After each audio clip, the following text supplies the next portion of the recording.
Sobre la bicameralidad hay una serie de ideas que en muchos casos suelen desarrollarse más como un mito que como una evidencia real de que mejoran la calidad de la democracia.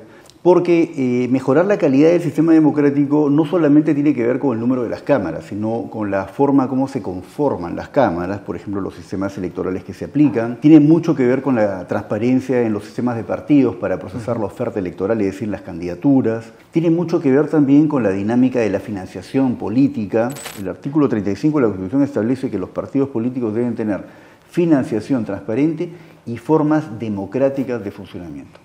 En los estándares internacionales de elecciones democráticas, para que una elección sea democrática tiene que tener más o menos 5 puntos. Primero, que sea una elección universal, es decir, que voten todas las personas. En segundo lugar, que el voto sea libre, es decir, que las personas puedan elegir y decidir libremente sin violencia, ¿no? Que el voto sea directo, es una condición fundamental, es decir, que las personas elijan directamente sin intermediarios. Esto hace que los modelos de elecciones indirectas sean absolutamente cuestionados ahora. No llegan a tener el estándar.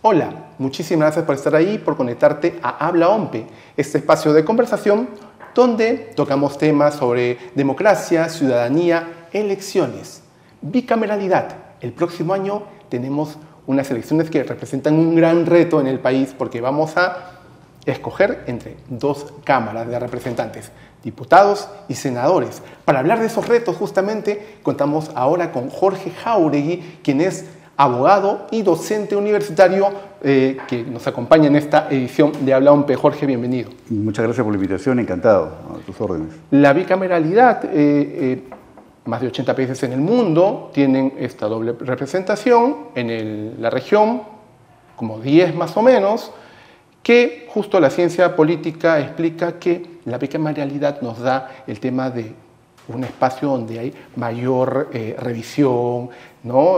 Donde las congresistas pueden tener un tiempo, y 2 tiempos en todo caso, para revisar las normas y generar más confianza en la población. Quiero empezar esta conversación preguntándote, ¿vamos a tener una bicameralidad el próximo año? ¿Cómo la percibes tú? Bueno, en principio creo que es importante señalar de que sobre la bicameralidad hay una serie de ideas que en muchos casos suelen desarrollarse más como un mito que como una evidencia real de que mejoran la calidad de la democracia representativa, liberal.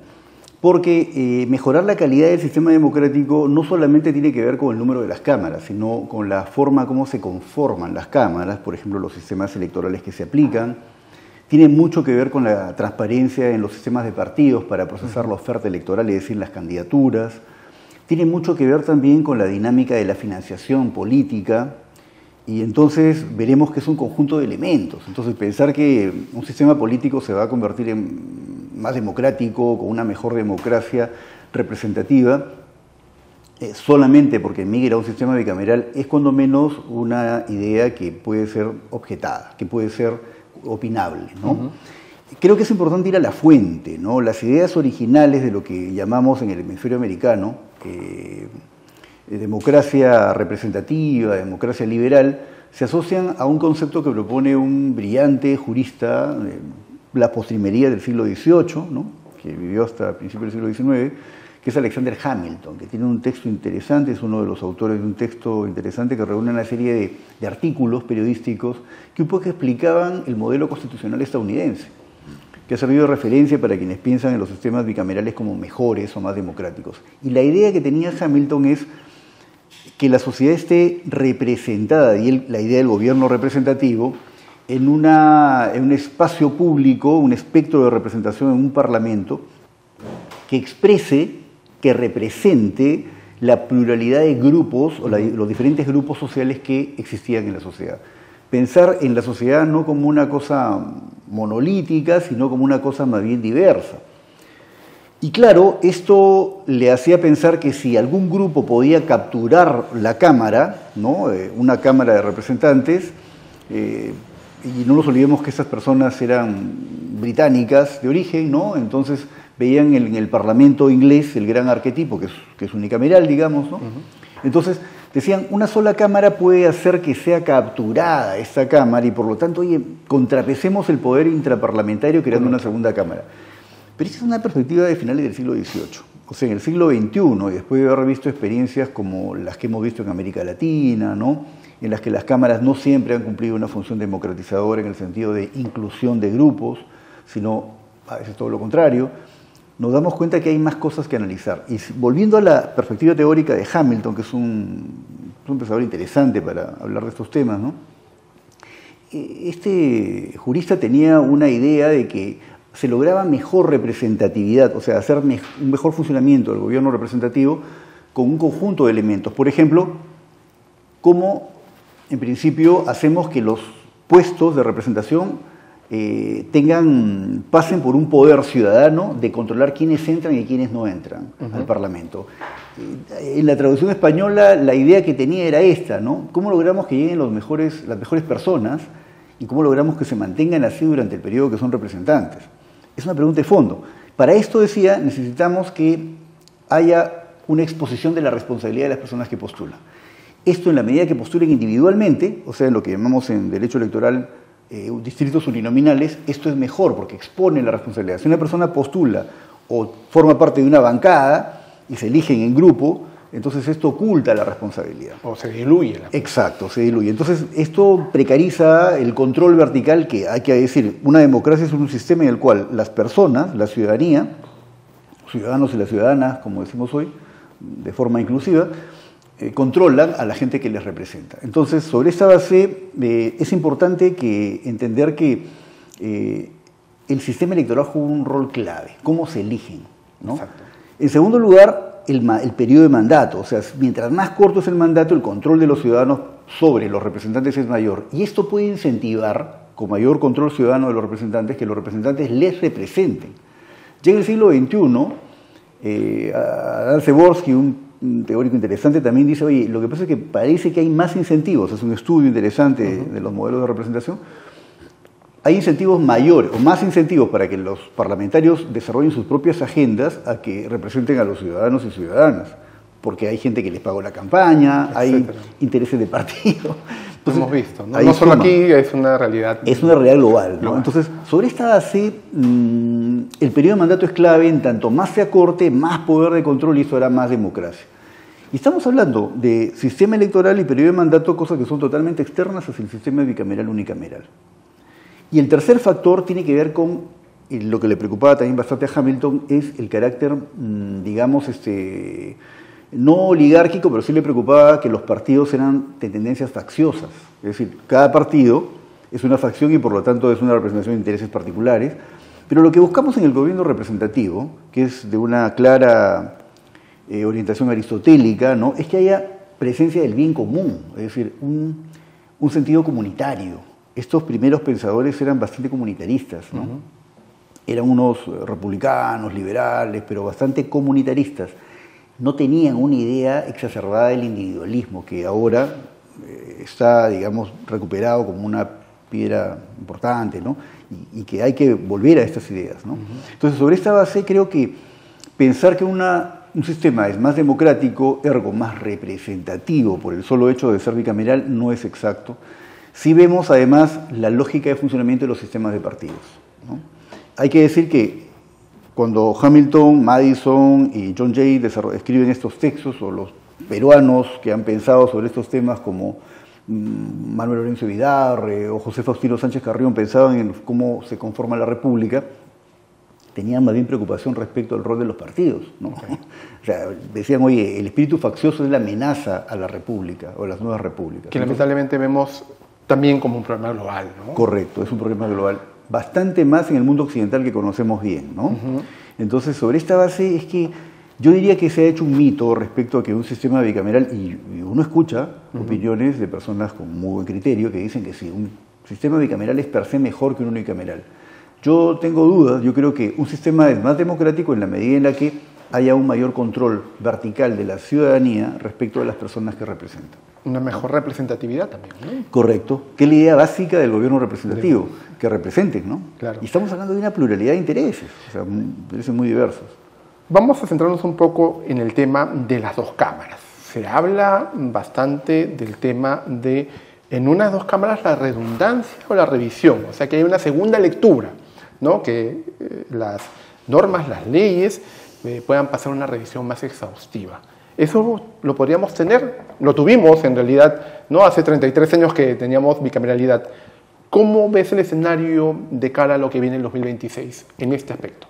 Correcto. Hay un concepto que creo yo es clave invocar cuando se tiene una conversación de estos temas, que propone el profesor Dieter Nolle cuando habla de las reformas electorales.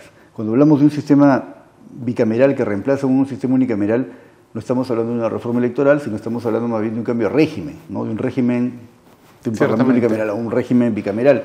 Pero los cambios, ya sea de sistemas electorales o de régimen, están asociados a unos elementos que el profesor Nolle denomina condiciones constitutivas. Es decir, los cambios políticos, ya sea electorales o de régimen, están alineados a los intereses de los grupos políticos y sociales que tienen capacidad de decisión en el Parlamento. Esto es universal. Esto es indistintamente si es Europa Occidental, América del Norte, América del Centro o América del Sur.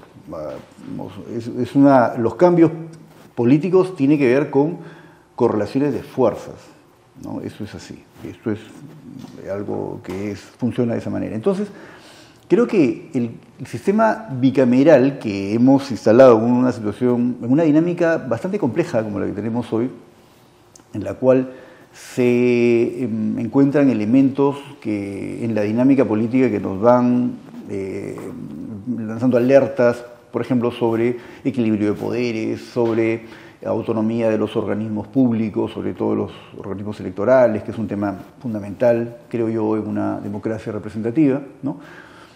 Y volviendo a Hamilton, esa idea está muy clara ahí también, ¿no? Entonces, creo que expresa un momento particular en el que no se está buscando, creo yo, una mejor representatividad, sino la consolidación de una nueva dinámica de fuerzas, una nueva correlación, ¿no? Okay, ya. Básicamente veo eso, ¿no? Bien. Ahora las organizaciones políticas podrán escoger para sus elecciones primarias las PASO o las primarias entre sus miembros, sus partidarios, o a través de delegados.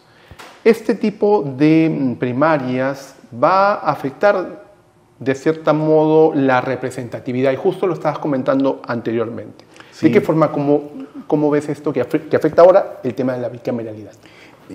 Yo creo que es un tema de fondo porque, a ver, un aspecto central, indistintamente si es unicameral o bicameral, es cómo se define la oferta electoral, es decir, cómo los partidos políticos procesan la oferta electoral. ¿Qué es la oferta electoral? Es la gente que postula a los cargos, ¿no? Al Parlamento, a la presidencia, a los gobiernos locales, regionales. Esa es la oferta electoral que la producen los partidos políticos. Para ese efecto, los partidos procesan esos, valga la redundancia, procedimientos. En la medida que estos procedimientos electorales al interior de los partidos políticos sean más o tengan mayor control de parte de los ciudadanos, de la ciudadanía de modo general, esto abre a los partidos y los hace más democráticos. Esto es Michels. La única forma como los partidos van a apartarse de la lógica oligárquica es abriéndose el control ciudadano, a las bases, ¿no?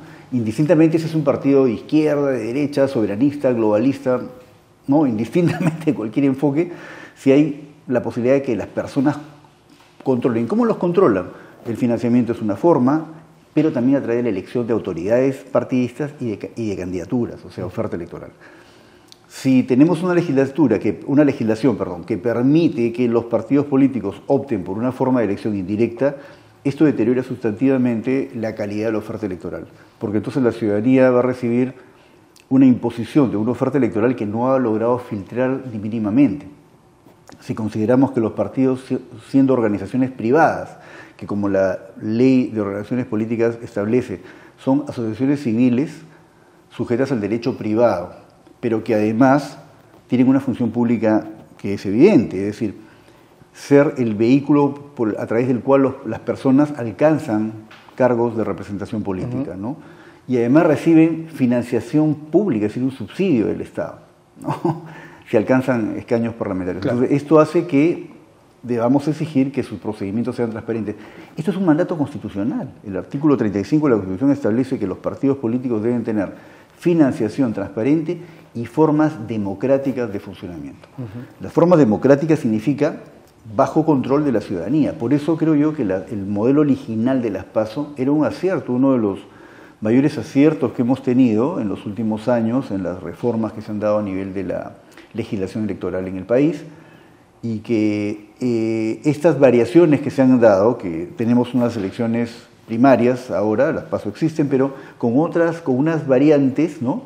Unas posibilidades que no son nada nuevas, esto ya teníamos elecciones indirectas, ¿no? Que se han venido además aplicando. Sí, y vea usted una cosa importante, ¿no?